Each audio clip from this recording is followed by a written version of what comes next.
In case you care to know, yeah, my car has finished charging, and it sucked down 63.93 kilowatt hours. So if you multiply 63.95 times about 9 cents per kilowatt hour, that tells you pretty much how much it was costing me to charge. And I think I had about 100 miles range left, because I never let this thing get too low, especially in the winter, because it requires so much power just to heat it. And bottom line is, I think it comes out to about $10 per charge. And I think I charge twice a week. I think I charge once on Sunday and probably once on Wednesday night. And all you have to do is wait till after 7 in order to start your charge, because that's when you have the lowest peak rates. So you just unplug it, and then the whole system shuts down. All right, pull that shit out. Nice and easy, right? This is the future right here. I gotta do something about all this ice. All right, and then I just turn it off and just leave it to shut down. Nice and simple. So I am my own energy gas station, I guess you could say. There you go. So here we are. It's Friday, on my way into the city. And so far, there's not that much traffic. Traffic will probably kick up a little bit later. But right now, there's not that much traffic. As you get into the city, and as you get closer and closer to Manhattan, it's like everything gets worse and worse and worse. Most likely it's because of the congestion traffic pricing. You have people trying to go on different routes to try to avoid congestion traffic pricing, which is basically they got cameras that take a picture of your license plate and then they charge you more just for being in certain areas. Pain in the ass. It's all pain in the ass, really. But it's just something. It's like, here you got to deal with it. I know there's a lot of people like, I would never live in New York. To hell with that, fuck that, and all that. But the problem is, you're pretty much.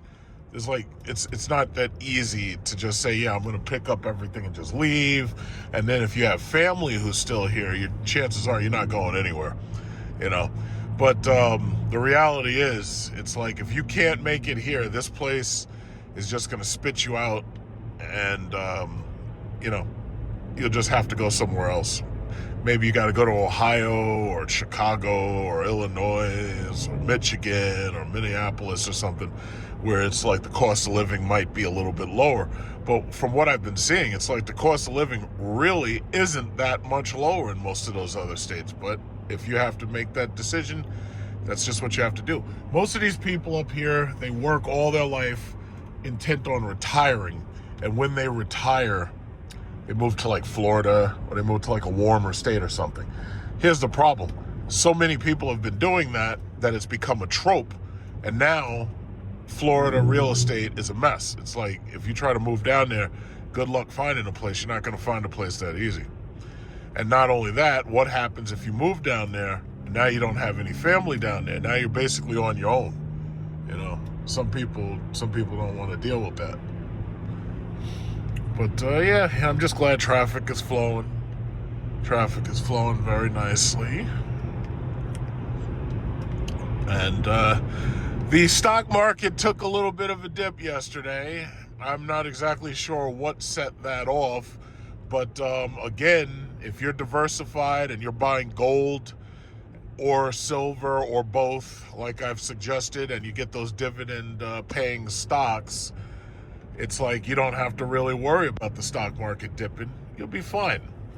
And it's funny, I was on the phone yesterday with a female friend, and I was talking to her about stocks, because the problem is, it's like she thinks it's instant gratification. She thinks you're just supposed to put a couple of dollars in and you automatically just get rich. Some of these people really believe in instant gratification. They think this shit is like Bitcoin. It don't work like Bitcoin.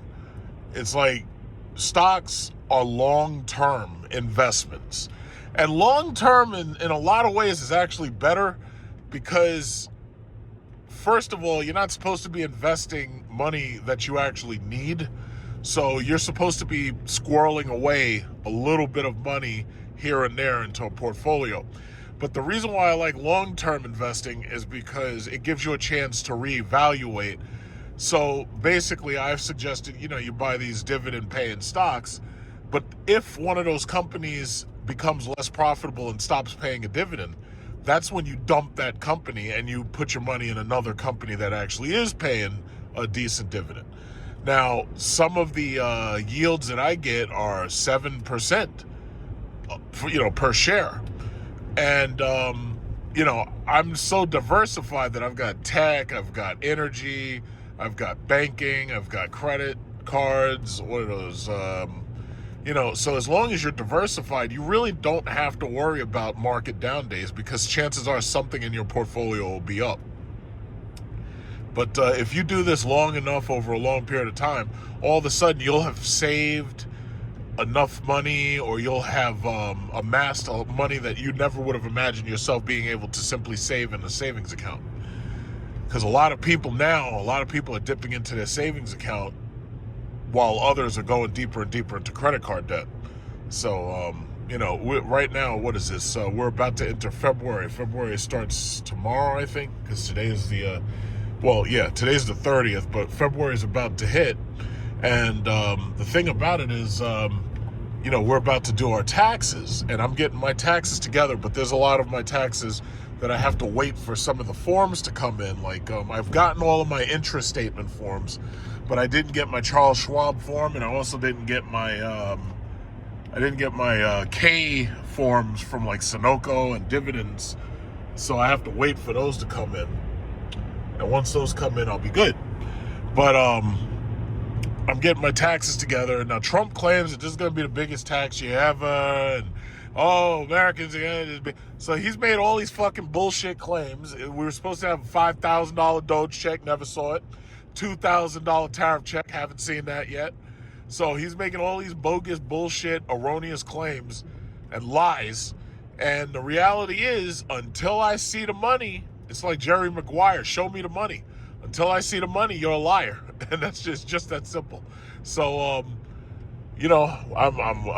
getting all my stuff together, maximizing my return legally because I got my CPA on it, and using my YouTube 1099. I'm tax writing off everything I can write off. My trip for Vietnam, Cambodia. When I go over there, I'm going to be making YouTube videos. That counts as work, guys. That's 1099. And I'm getting business tax deduction on that. The business class flight on Japan Airlines, I've got that tax deductible. So I'm not playing. I am not playing. So bottom line is, I'm looking forward to my return because I never owe the government. Because you got to have a side hustle. You have to have a 1099 self-employed side hustle in addition to W-2. So this way, not only do you get your health care, but on top of that, you have something to give you some business tax deductions. And even if you don't make a lot of money, that's fine, but you do have to declare it. So as long as you do everything legally, you do everything on board, you're good. And I never owe. Maybe the withholding might be set a little high, but I'd rather get back than to owe. I don't want to owe them anything. I don't owe this government a goddamn thing, especially after the shit they've put us through. I don't owe them nothing, and I don't want to owe them nothing. So it is just what it is, Yeah, you see this ice? This ice is hard. Right now it is 12 degrees Fahrenheit. This ice feels like glass to the touch. It's hard, and it's supposedly Sunday we're supposed to get even more snow. And that's going to make everything a mess. Now, fortunately, the highways, they did a good job with the highways. Problem is, all those local streets, look at this. You got a cop right here. All these local... Oh, shit! Oh, okay. Yeah, this guy must have got into an accident. Yeah, but all these local streets all fucked up. You got to be so careful. And look at this. They got traffic backed all the way up because of just like one accident. Shit is crazy. Look at this, how far traffic, these people trying to get to work. So you get one accident in one lane and it backs traffic all the way up. Look at that. It's like if highways are the arteries of the city, these arteries are clogged. These arteries, it's like you're dealing with a person who's been eating bacon and bacon grease and just the most unhealthiest shit they could possibly eat all their life. And now the arteries are absolutely clogged. Look at this. All of a sudden, all that speed and no traffic, all of a sudden it just comes to an end, you know? I'm gonna get in the left lane, because see, with the left lane, you don't have to worry about as many people trying to jump in front of you. And the left lane moves a little bit better. This is just sad. It's disgusting. Look at all that traffic. Look at that. This sucks.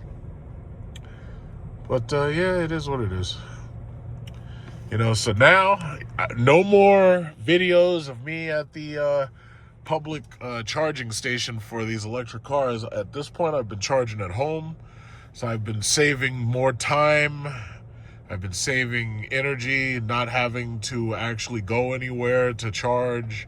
So right at this point, I just wait until after 7 o'clock, plug the car in, and I wake up to a full charge. And in the winter, that's absolutely important. Oh shit, this guy got in a fucking accident. Look at this guy. Look at this guy. Nope. All right, be careful. Everybody just nice and slow. Nice and slow. I'm letting you out. Come on. I'm letting you out. Come on. Don't blow at me, goddammit. Look at this guy. Look at this guy. You guys are ruining everything. Oh, shit. Tore that car up. God damn. You guys are ruining everything. You guys suck. All right. Just turn on Super Cruise. Let the car kind of drive itself. Yeah, you know, Tesla recently, earlier this past week, Tesla decided that what they were going to do was they were going to take their autopilot out of the cars, and they were only going to leave in the ability to get the subscription autopilot. So the basic self-driving that the car had, they took out, which was basically lane keeping assist and what was it? Adaptive cruise control and everything. So Tesla, what they did was, to make more money, they said, okay, we're going to take out the basic cruise control systems, the basic auto drive. We're going to take that out. You're going to have to pay for autopilot, which is like, it was $8,000, but now they're trying to get you on a subscription. All of these corporations are trying to get you on subscriptions. I refuse to subscribe at this point to anything unless it's a utility. My electricity, okay. My cell phone service, okay. My internet service, okay. My oil deliveries, okay. But other than that, I'm not subscribing to anything. But everybody's trying to get you locked into a subscription. That's what it's coming down to. So Tesla's trying to do that, and they want to make sure that anybody who buys one of these boring ass little Teslas, they want to make sure that you have to have self-driving installed. You have to have it active. You have to have it installed. Now, the subscription is pay as you go. And I think that's kind of how it always should have been, because I really don't think people actually need self-driving all the time, because the car, for the most part, does not drive as efficiently as a human does. It drives maybe a little bit safer, but it doesn't drive as efficiently. When I say efficiently, a human is willing to break these ridiculous laws, and a human is willing to speed when it's necessary. The car can't do that because the car obeys the law. But sometimes the law doesn't make sense. Sometimes when it says 55 miles per hour, but you're able to do 60 and 70, sometimes that just makes more sense. So most people don't want to let the electronic system drive for them anyway. So those people would never want to use that system anyway. Fine on them. But Tesla is basically making it so it's like, if you buy this car, we really expect you to have it self-driving. So they want you subscribed. The other thing they did is they canceled the Model S and they canceled the Model X. So they said they're going to stop making those cars. And it makes sense, because reality is the Tesla Model 3 is pretty much giving you everything the Model S gave you in the first place. you know, the Model S is definitely a bigger car, but the way they use the space, it kind of makes the car feel tight and bunkerized inside. The Model 3 feels a little bit more open and a little bit more airy, and also at its price point, it's less expensive. And it's actually weird that the Tesla Model S's price didn't come down, considering they had mass-produced that car. I would have thought they had figured out ways to make it cheaper and less expensive for the average buyer, but they didn't. So they're also canceling the Model X. So the Tesla Model S, the Tesla Model X, they cancel both. They need to redesign those cars. They need to get rid of those stupid doors off of the Model X. And also they need to make the Model S larger. Because if the Model S was larger, it would be like an S-Class competitor. And a lot of people would probably like it a lot more if it was more spacious. The Model X, I always thought the Model X was a good size. But then they went crazy and they tried to put like 7 people in it. And a 3-row, the Model X, in my opinion, is not big enough for 3 rows because you can't really put adults in that 3rd row unless it's like small Asian people and they're only like 5 feet tall. The Model X was always basically 3 rows, but the kids get into that very last row, very small kids. The Model S, they tried to do the same thing. They tried to make that a 3-row car. The problem is it was so small back there that all they could do is make those jump seats and the kids face out of the back of the car. No parent wants their kids all the way in the back of the car because that is the part of the car that is most likely to get damaged or destroyed in an accident. Because especially if like you get hit by like a truck or something. So here you have the new Model Y, you got the old Model Y right there. And what I like mostly about the new Model Y is that they have heated ventilated seats as standard. That's how all of these fucking cars should be. Any car that they make now should have heated ventilated seats as a standard. That should not be an option. That should be standard. Especially considering what they're charging for these cars. You know, every single car, like even this new Honda Civic, what is this bullshit thing? Oh, I think she's self-driving now. What is that new car? It's called the Prelude. All that thing is a Honda Civic hybrid coupe. That's all it really is, but they want like $54,000 for it. It's a slow-ass Honda, and they got Brembo brakes on it. It's like, why the hell do you have Brembo brakes on a car this slow? It's like Brembo brakes are for fast, cool cars, not for slow cars. So all you're doing is increasing the cost of getting my brakes done. But that's, you know, I'm like, listen, anybody who buys that car, yeah, have a good time because you're buying a coupe hybrid. You're buying like the smallest possible car you could buy, a compact. And the shit has Brembo brakes on it and it's slow. It doesn't make any damn sense. But what's funny is Tesla had a perfect opportunity to put that Roadster out, or they could have made a Model 3 coupe, and they didn't do it. A Model 3 two-door. Look at this. Look at this. Oh, shit. What happened? What happened? Ooh. Yeah, all these freaking accidents. Look at this. More traffic. Look at this. This is insane. Yeah, but really, there's nothing. Most of the new cars coming out are boring and overpriced. So the car market is going down.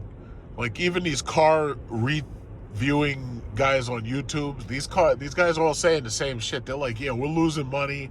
YouTube is fucking us. YouTube is not giving us enough views. And despite the subscribers, YouTube is not recommending our videos and this, that, and other. So all of them are hurting. Even Doug DeMuro, he's seen the money go down.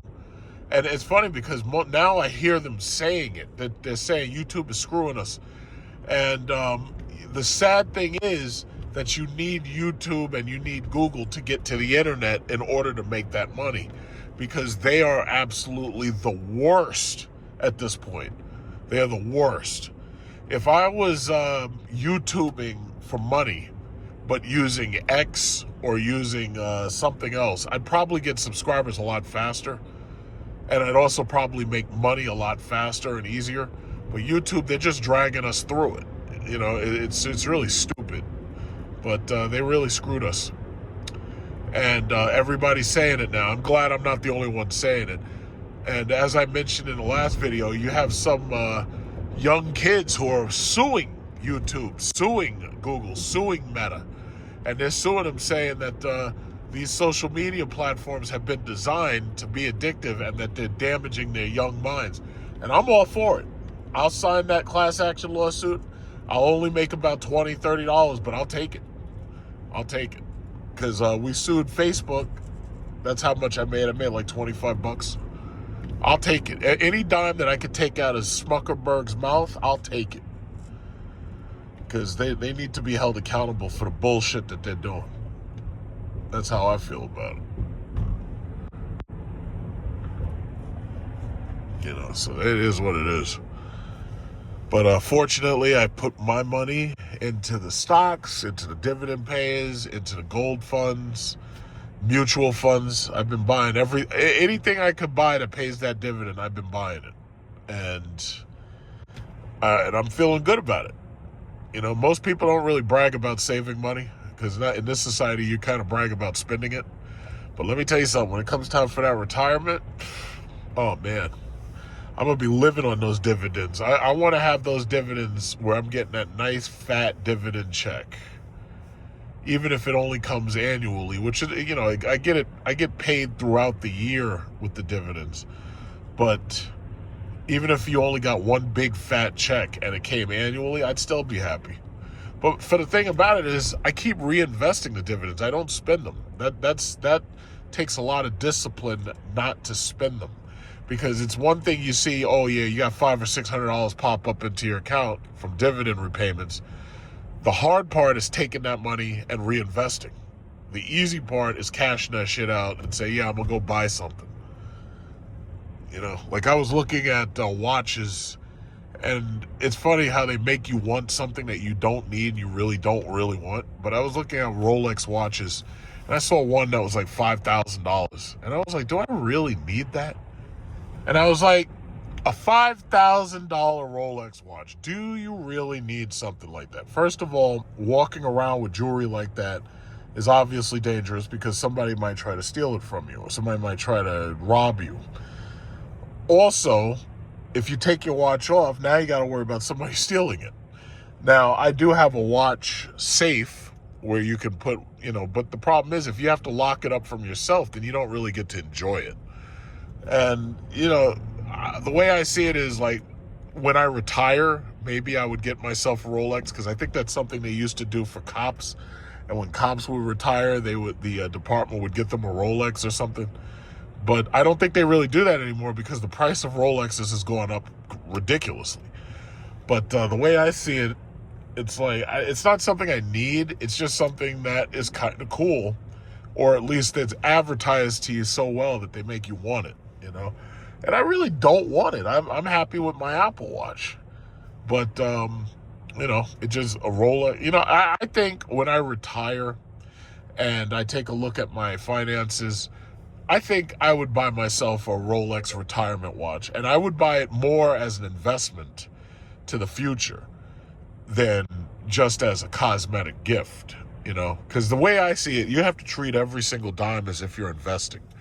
If you do that, if you think about every single dime as an investment, it will change the way that you save, spend, and use your money. It will change the way that you think about money.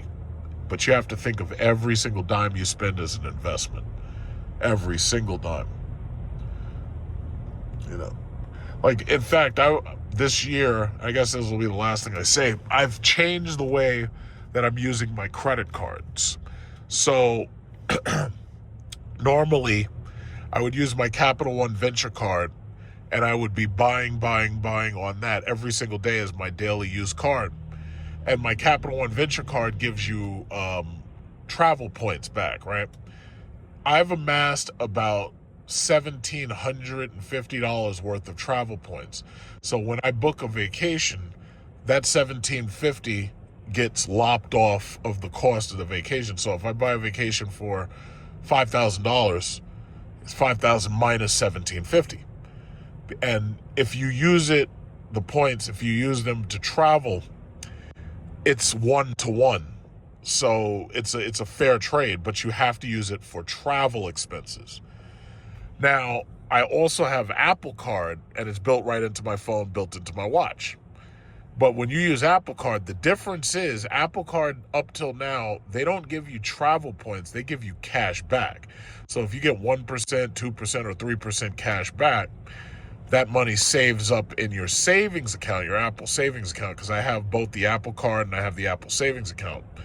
And in my Apple savings account, I have almost $900 based on purchases that I've made. So that's another $1,000 almost that I'm up to. And by the time I go traveling, I'll have saved up $1,000 in the Apple Card, and I'll have about $1,800 on the Capital One Venture. So then the question is, well, which one of these cards makes more sense to use? I would have to say the Apple Card makes more sense to use because you're getting direct cash back rather than getting travel points. Travel points make sense to people who travel. Cash back makes sense to everybody because when you're getting cash back on small purchases, that adds up to the point where now one of your small purchases can be free. But the smart thing to do is not to spend that money. The smart thing to do is to keep saving that money because Apple pays a 4% interest. So if they're paying up to 4% interest, saving that money means that you have another savings account where you're actually able to save a small amount of money just in case you ever need it. So, I've reevaluated some of the ways that I save my money. I prefer having my money mostly in the stock market, but you should never have all of your money in the stock market. That's obvious. You need to have, you should have probably, I'd say about $30,000 in cash, easy access in your bank account. So if you have $50,000, yeah, you could probably put about $25,000 into your stock market. But I would say you should have another $25,000 in cash. And most people don't like that because if they have money in cash, they're not getting much interest on it. I personally just like the idea of being able to easily go to the bank and take out money if I need it in an emergency. But some people don't believe, in emergencies. I don't know what that's about. And then there's also people who, spend all their money. They live paycheck to paycheck. But nowadays, you got people who not only live paycheck to paycheck, they're basically living loan to loan. So, look at this lady right here. God damn. She got some big lips. Those lips are too big for that Maxima. Oh, she got the Tesla Model 3. Her trim. Look at that chrome trim. Her chrome trim is a mess. Look at that. What happened to your chrome trim, lady? Jesus. Take care of your car. She must have bought that used. Chrome trim looks atrocious.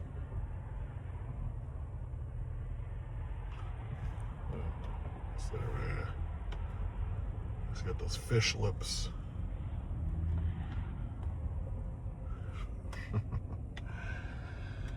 Yeah.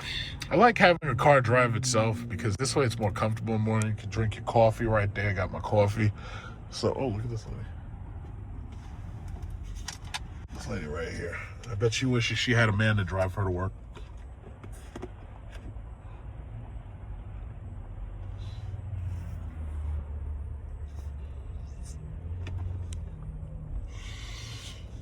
This is that new Infiniti. They basically tried to make all of these new SUVs, they've tried to make them all look like Range Rovers. It's like they have the corporate grille, they have the corporate styling and everything, but they've tried to make all of these things upright. They tried to make them all boxy, and they've all tried to make them look like these Range Rovers.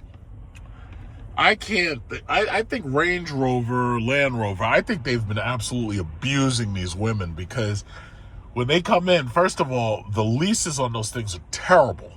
The leases are horrible on those cars. Some of these cars have decent leases, like Cadillac has decent leasing. Who else? Lincoln, their leasing is a little bit more expensive than GM's leasing in general. BMW, their leasing sometimes is decent, but you don't get much out of the cars. You get a base car, like you see this red BMW X3. Their leases are, ho-hum. Because the X3, it's funny, those things look big, but they're not really that big unless you're very small people. I would say Hyundai and Kia have been making the best inroads when it comes to, look, you got three of them right there. You got a Tucson, a Sorento, and then you got another Tucson. But in fact, I took my friend's father to buy one of those Tucsons. And they have a pretty good thing going on, Hyundai and Kia. I like Hyundai and Kia are really making big moves. The problem is the name brand. It's like people don't really like those name brands unless they're traditional Hyundai Kia buyers. But I have to say, they've come a long way, and they're making some really good moves with their cars. But most of these cars, even the new Hyundais, they try to make these things look like Range Rovers. Like that new Santa Fe, they try to make that shit look like a Defender. And it's, my thing is, these Range Rovers, I really don't see the equity in those cars. They're problematic, they're expensive to fix, and I just don't see it. I've never really wanted one, and I don't think I ever will. Like, especially like the Evoque. The Evoque is so small. You used to see those everywhere. But now everybody's trying to get the higher ones if they can. Because most of these people... See, the problem is Range Rover, Mercedes, and BMW, they all went down market. Mercedes had the GLA, BMW put the X1, the X2, and then they made cheaper X3s.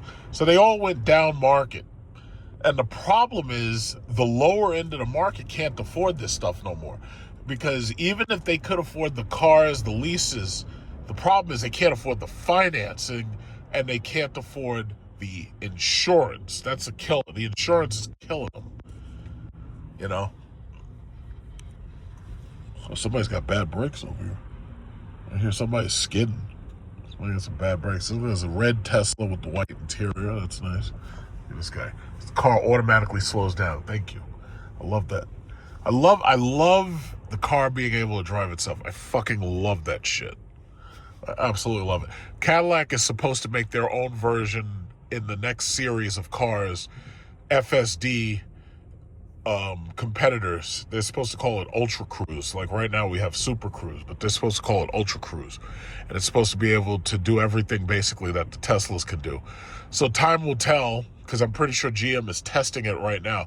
But I've been very happy just with Super Cruise because in situations like this where you don't feel like driving, it handles the driving. But the Tesla full self-driving, yeah, it can go from address to address, zip code to zip code, and it can do it all by itself. The thing about it is some people in some places may not feel that that's safe. Here in New York, traffic is so dense, you might not feel safe having a car driving itself. Look at this, look at this. Slows itself down. I love that. Doesn't hit this jerk off. But yeah.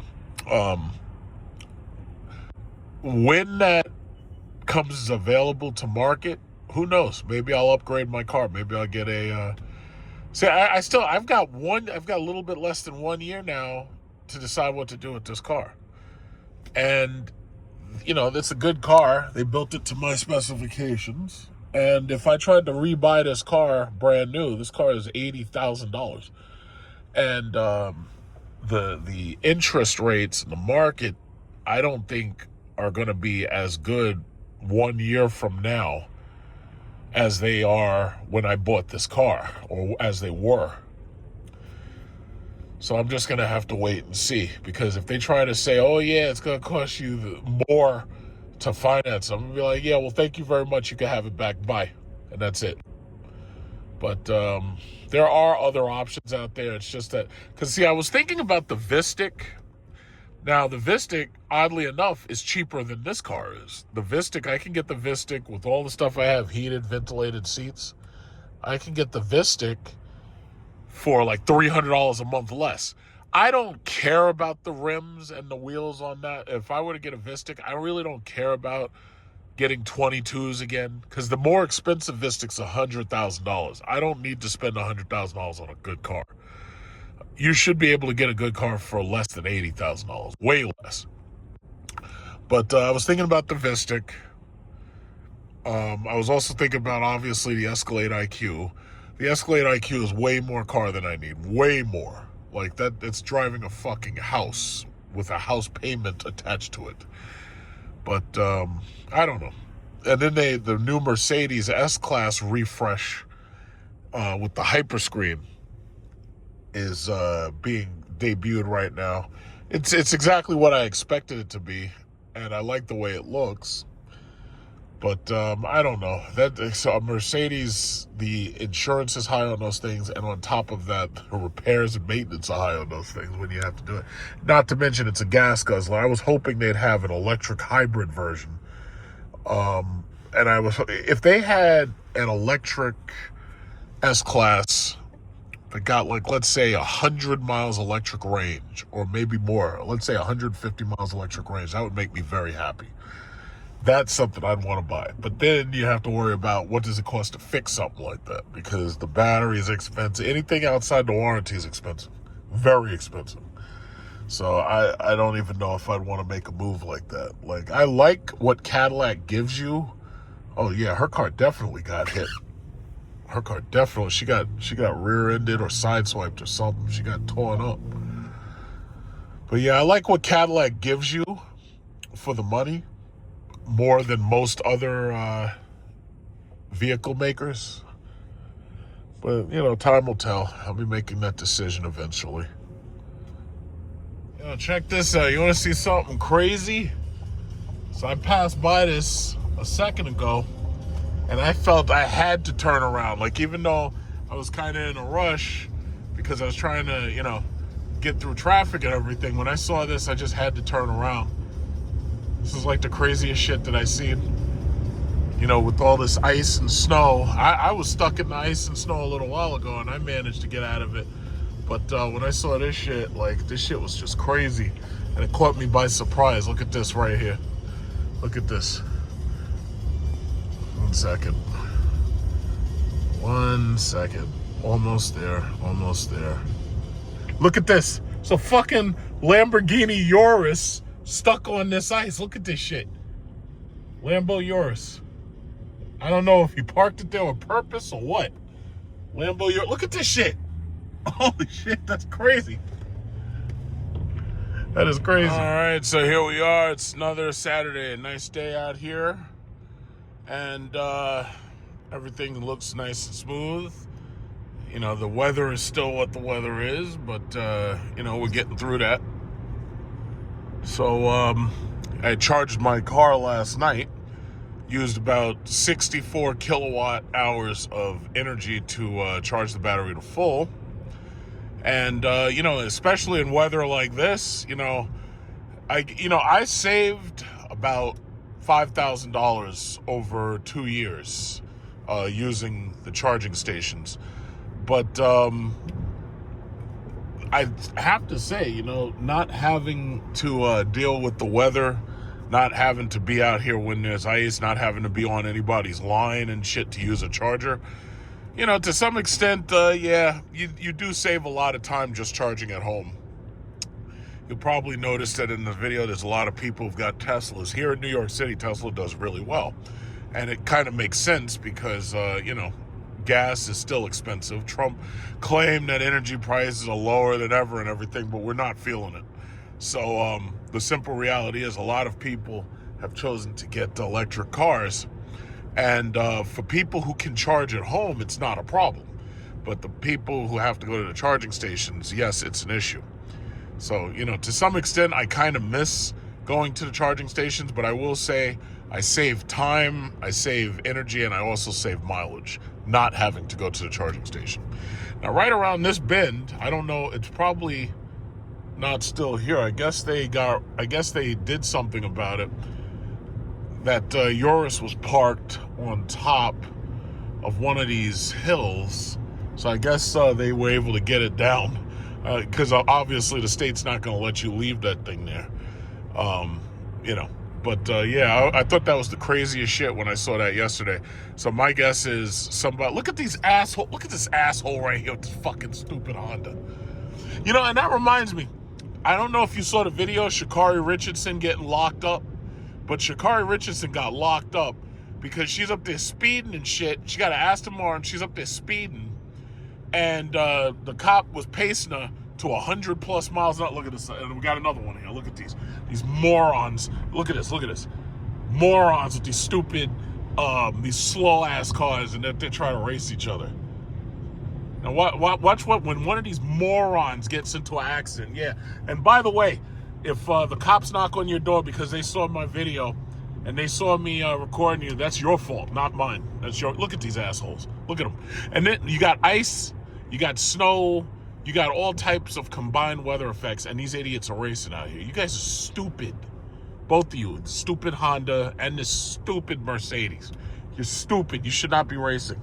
But anyway, Sha'Carri was up there driving all fast and shit when that little Aston Martin DB707 or some shit, cops locked her ass up.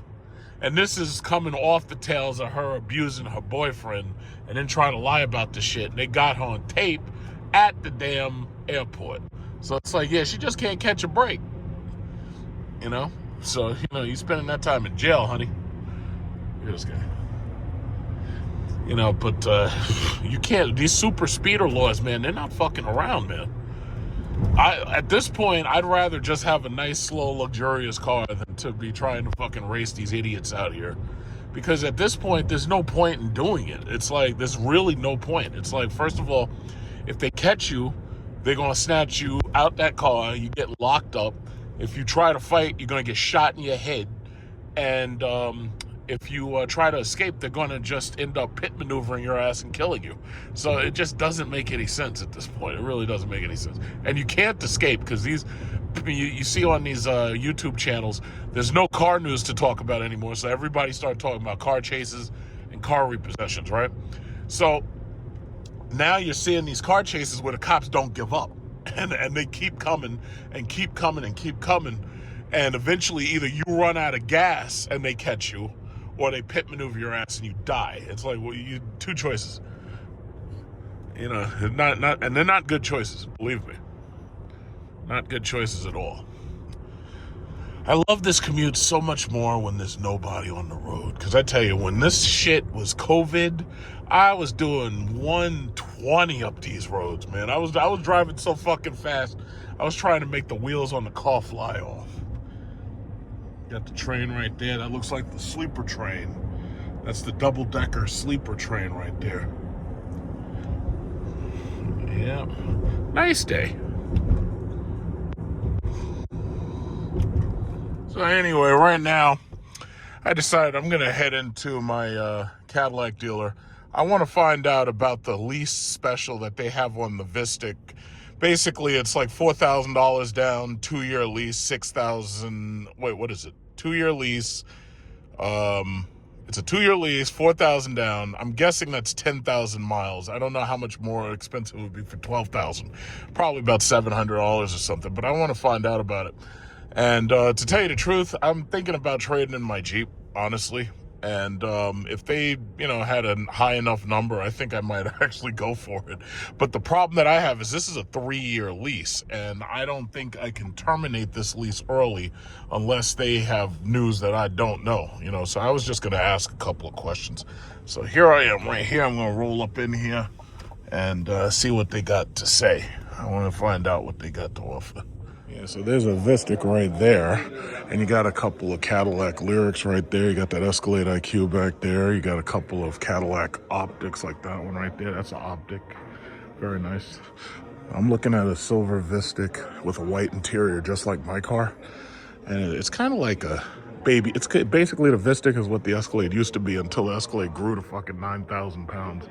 But you see a lot of people in here looking for these Cadillacs now because Tesla, nobody wants their shit. And who else? BMW and Mercedes, their cars are ugly, so it is what it is. But I like this optic right here. I got to go talk to the finance manager.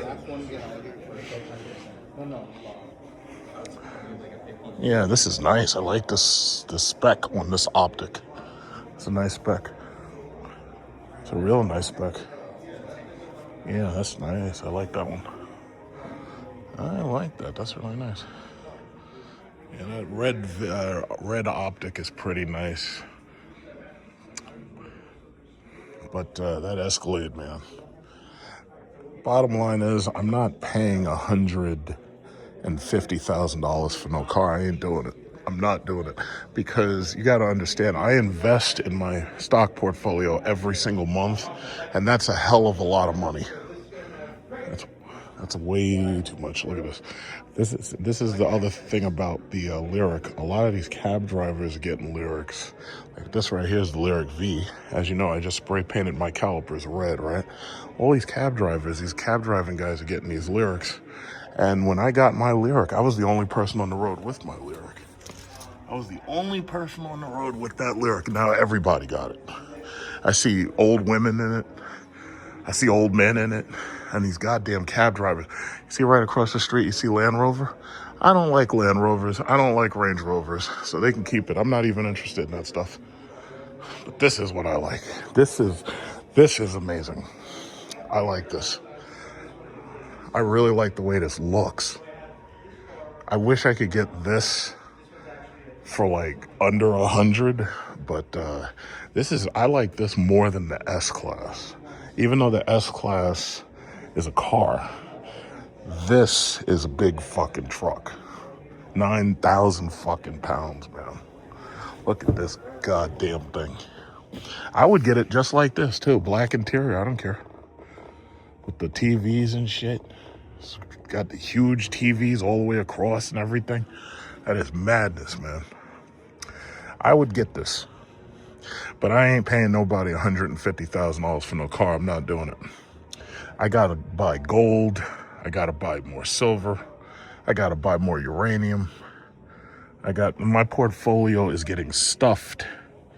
Because you see a lot of these people on YouTube right now doing all these videos. Like you see Hemi Muscle Channel, and he's doing these videos about all these people who bought these really expensive cars, and right now their payments are sky high and they're fucked up. That's not me. I think before I sign those dotted lines. But I freaking love this, man. You can open the door like this. Like look at that. Look at this. You can freaking slide this. Oh, let me see. Look at that. Wait. Didn't work. I think it's because the guy was next to it. How do you do that? Oh, no, you know what? I think you have to turn the power on before you can do that. But bottom line is, this is awesome. Not much third row space here. To tell you the truth, as big as this thing is, it's really about the same size inside. No, it's bigger than my Jeep SRT, but it's about the size of a Durango inside, except for the roof. The roof is a bubble roof. But this is what I want. But I'm not there yet. I'm not spending that kind of money. If this thing was $100,000 or less, I would take it. But no. This is a house payment. I could buy another house for this. Then there's the Vistiq over there. There's somebody looking at the Vistiq over there. Yeah, so I just came to ask some questions about lease terminations. And I would also get my Jeep appraised, because if that's worth at least 15 or 20 or whatever $1,000 it is, I just use that as down payment. We'll see. Yeah, this guy's looking at the Vistiq right here. Yeah, he must have seen that sale that they got going. Sale $629 a month, $4,000 down for the Vistiq. If I got the Vistiq, I'm getting rid of the Jeep SRT. It's gone. How you doing? I see you looking at this too. I was just about to ask him about this in silver. Yeah, it's a nice car. Yeah. This one's a platinum, so this one has everything. 101.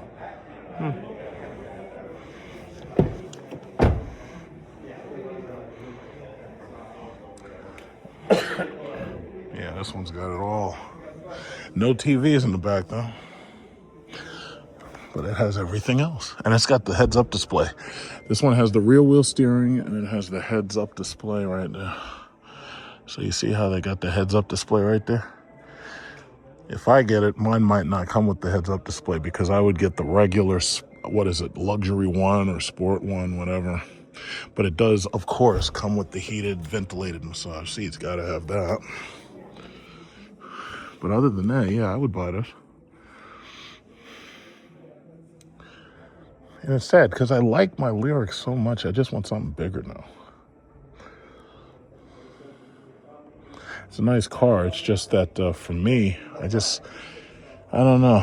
I've liked this Vistiq ever since it came out. In fact, one of my family members was considering this. I told them they'd probably be better off in a Lincoln Aviator because this way it's a gas car. See, what they really need to do is they need to bring this car out as a gas car too and use the same exact body. But they know that if they do that, it would hurt the Escalade sales. So that's the reason why they wouldn't do it. The problem with Cadillac is they refuse to build the car that you absolutely want. They give you what they give you, but they refuse to build what you want, you know? And every now and then they make a mistake and they actually get things right, and then they do whatever they can to fuck it up. It's like that new twin turbo, or I should say turbo 4-cylinder. It's not even a twin turbo 4. I hate that engine. Like, they should have just kept the 3.6 liter V6 for everything, because that engine was reliable enough and it was easy enough to use, regular unleaded fuel.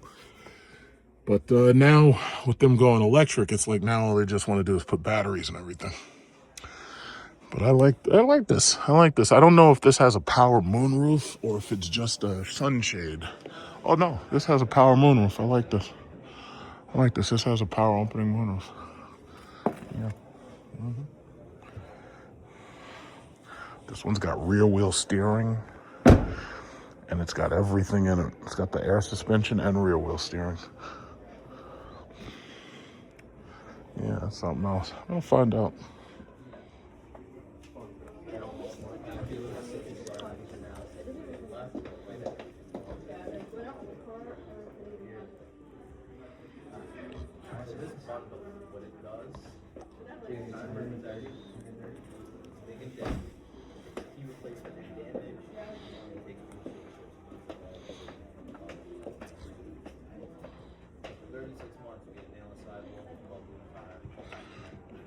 That's what it is.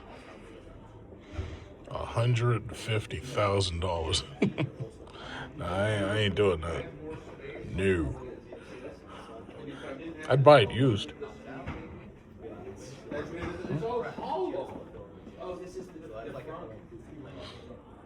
It's like James Bond movie. Look at this. Pilot seats with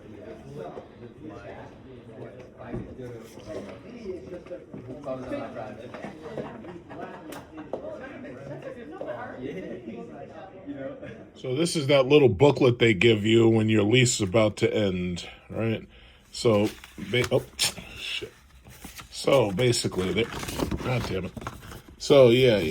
So basically, it's like, oh yeah, it's like chances are you are not, or I'm sorry, chances are you are enjoying every moment in your Lyriq. Believe it or not, you are about 12 months away from the end of your lease. I have to say that time kind of went by pretty quick, actually. Cadillac, along with Cadillac Financial and your dealer, is here to guide you through your next, steps. Help you find your next new Cadillac and answer all your questions about the lease, turn, and experience. This booklet contains a timeline with a preview of the year ahead, vehicle cards so you can explore the new Cadillac lineup, and message from the Cadillac Financial and your dealer. We will continue to send information as you approach your lease end, so stay tuned. So it says everything in one place. You still have a year left in your Cadillac, but we'd like to take a moment to reaffirm the Cadillac Financial commitment to you, blah, blah, blah. All right, none of that matters. So yeah, what is this? They got a little fold out right here. So what is this? So they got a picture of the Lyriq right there. Experience electrifying sophistication in the 2026 Lyriq. Blah, blah, blah. I already experienced that. Then they have the Optic. I have to say the Optic is a really good car. Now, they say that it can offer up to 317 miles of range, but the Optic that I had, the 100% marker said 280. But that's not a big deal. I mean, you're not supposed to really road trip these cars anyway. But the beautiful thing about these Optic is these have NACS charging, so you can charge them right at the Tesla charging station. Then there's the Vistiq right there. So basically, the reality of it is, these are really Cadillac's only affordable models right here. The Vistiq, Optic, and the Lyriq. What they've basically done is they've recreated the XT6, XT5, XT4 lineup. Because the Escalade is so expensive that you can't even really count that. You know, it's just too expensive, really. So, I mean, $130 fucking thousand. That's a lot. So then they also have the Optic V here. And, you know, the Optic V, I see no reason to buy the Optic V unless you just have a lot of money and you just don't care. Because the thing about it is these cars are fast enough. Sha'Carri Richardson, for example, she just got her ass locked up because she was speeding. She was doing over 100 miles an hour because now they have these new super speeder laws. So they don't care how fast your car is. If you get caught over 100, you're going to jail. So the reality is nobody takes these cars on tracks. So I really see no reason to pump up the power in these cars anymore because it's only enticing you to do something that you're going to get in a lot of trouble for. It doesn't make any sense. And then your insurance rates go to the moon. Not only that, you got to have a lawyer because you're in jail, to get you out of jail. It's just ridiculous. So they've created the Optic, Lyriq, and Vistiq just like they had the XT4, the XT5, and the XT6. Now, me personally, I never thought the XT4 really made any sense. I thought it would have made more sense to keep making the XT5 and to figure out ways to make it less expensive. But they pushed ahead with the XT4, and now they've canceled it because most people who get in the XT4, they're like, yeah, this car's too small. Now, the Optic is different because the Optic has such a large interior that most people would get into that and say, yeah, this is a very big car. And if I sit in it comfortably, I know most smaller people would be like, oh, yeah, this is a really big car. And because you got to remember, I'm about 2 meters tall, 6'6", a little bit more than 6'6". So most people, they would get into the Lyriq and the Optic and they'd be like, oh, yeah, these are really big cars and everything. And the Lyriq, to some extent, if they had pushed a little bit further, they could have made the Lyriq feel just like a Mercedes S-Class because it's already bigger inside than the E-Class. And they could have really made it a little bit nicer by putting those rear headrest televisions there, but they didn't do that. And I wish they did. I wish they'd also do that with the Vistiq too. And even the Optic, they could put one monitor in the back, just like they have in the Tesla Model 3, Tesla Model Y. But I like the product, and I'm checking right now. I sent pictures in of my trade-in, and I'm checking right now to see what's the best deal that they can give me for my trade. Because if the deal is good enough on the trade, I'll sign that paper today, and I'll have that car immediately. So this is the one that I'm looking at right here. They have this one in stock. It's normally $81,970, but they're pricing it with like a 2.9% lease or whatever. So they're saying that competitive cash allowance, $2,000, Costco executive member incentive. I have that card, $1,250. Cadillac EV loyalty is $1,000, so I can get that off.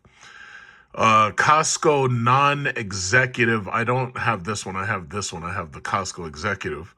So I'll get the highest one off right here. I think I can get 1, 2, 3. And I might be able to get something else, drive clean rebate, but we'll see what happens. If we go to the table, we'll see what happens. So anyway, what I like about the Vistiq is basically like the finalized version of the Lyriq, because the Lyriq was basically like a super prototype, right? So this one right here is silver, and it has a white interior. And I like silver because it stays a lot cleaner. You don't have to wash it constantly.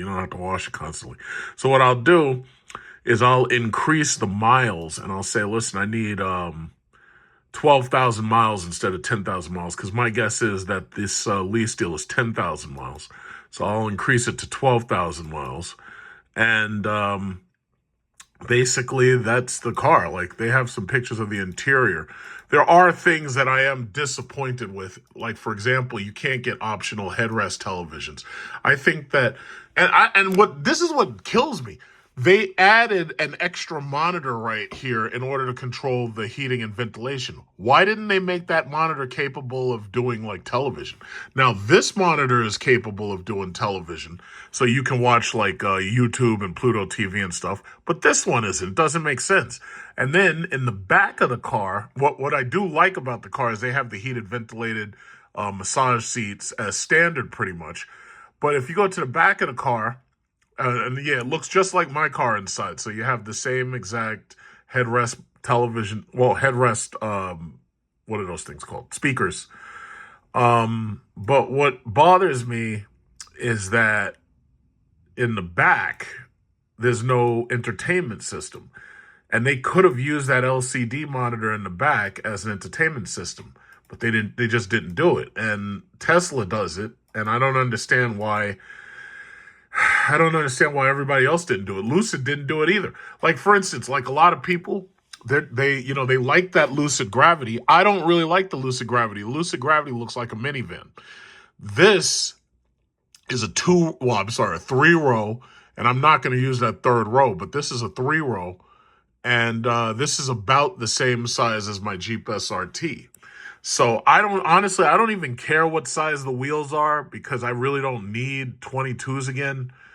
At this point, I'll take it as is. I like the way this looks. But that's what we're looking at right now. And you see they have that monitor in the second row right there, but they don't let you watch like freaking movies and stuff. Now, Tesla does. Like, Tesla got it right. They have their own software and their own system, and they allow you to watch like streaming video. Now, I usually don't have anybody in the back of my car, but I just like having a feature like that just in case, And also, I'm deciding, I'm guessing I'll take the white interior, but if I had the black interior, then I could make the car more utilitarian, and like I'd be able to just fold down these third row seats and then put stuff in the back. And but this car is really designed. These cars are designed for Uber and rideshare. These cars are designed so that you can get a family in there, but you don't have to pay the amount of money you'd pay for an Escalade. And that's what it really comes down to. So I do like this. I really wish they would make a gas version for the people who want an XT6 but can't get an XT6. So they would like the Vistiq with the newer design. I really wish they'd make a gas version, but I guess they're not gonna, because, I think they're doing way better with electric than they do with gas, but that's just what it comes down to. So that's what I'm looking at.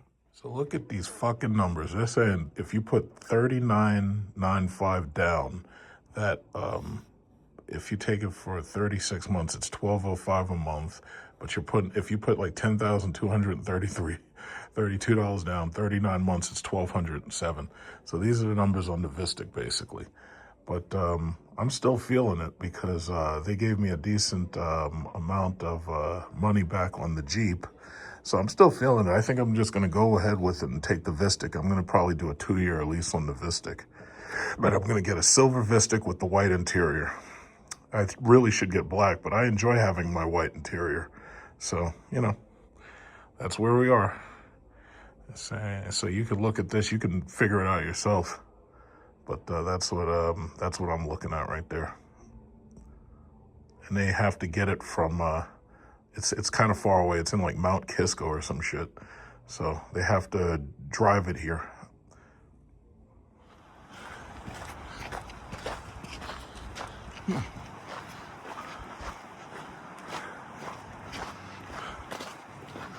Hey.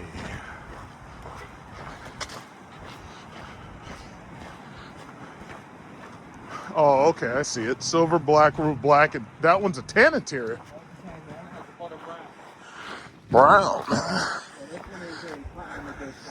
Oh, so that's like 101 or 102? I think 99 or 100, but you're close, real close.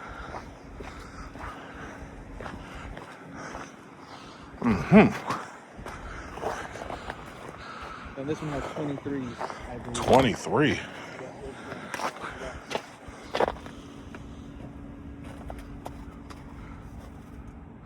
Yeah, it's 4022. This one's 295 by 40 R22.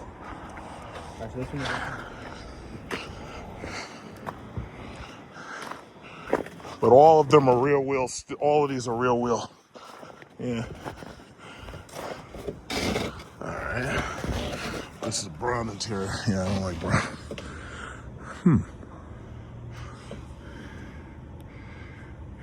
Yeah. That's nice. Mine's gonna be white.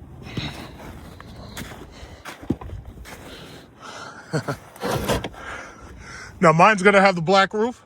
Black roof, yes. Oh, wow, okay. So the whole exterior is exact except for the rims. Because this one's a sport.